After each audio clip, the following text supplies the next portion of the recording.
Pemirsa, upaya Indonesia dalam memerangi korupsi mendapatkan apresiasi dari negara-negara sahabat. Hal ini ditunjukkan dengan kunjungan delegasi Komite Integritas Irak dan Kurdistan yang datang untuk mempelajari pengalaman Indonesia dalam memberantas korupsi dan penyimpangan keuangan negara. Saya menerima kunjungan delegasi Komite Integritas Irak dan Kurdistan di Gedung Nusantara 3 DPR RI Senayan, Jakarta. Wakil Ketua DPR Fadli Zon mengatakan, Parlemen Indonesia mengapresiasi kedatangan Komite Integritas Irak dan Kurdistan. Fadli berharap kunjungan delegasi Irak dapat semakin mempererat hubungan bilateral kedua negara. Fadli Zon menjelaskan Indonesia setelah reformasi terus memperbaiki diri, terutama menyangkut masalah pemberantasan korupsi.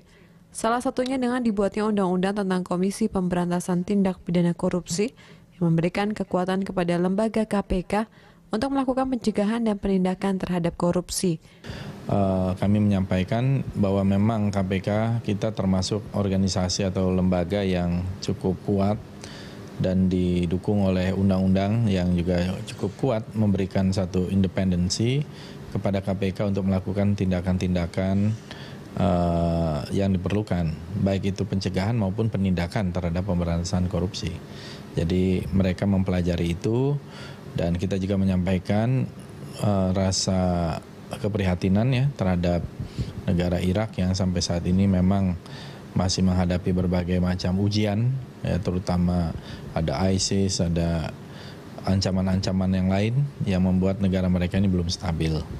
Anggota Komisi 1 DPR Dev Akbar Syafikarno mengatakan, kunjungan Komite Integritas Irak dan Kurdistan dalam rangka studi banding dengan KPK Indonesia dalam menangani kasus korupsi di Irak dan Kurdistan. Hal ini sangat positif bagi KPK Indonesia. Dev menilai kunjungan ini merupakan indikator keberhasilan Indonesia dalam memberantas korupsi sehingga negara lain turut mengapresiasi KPK kita. Dev berharap kedepannya KPK dapat lebih baik lagi dalam menangani kasus korupsi yang sudah mengakar di Indonesia. Ia menginginkan agar revisi Undang-Undang KPK dapat memperkuat lembaga KPK, bukan sebaliknya.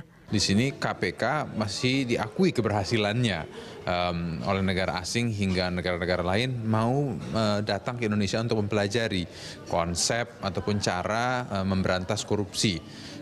Alif dan Mario, RTV Parlemen melaporkan.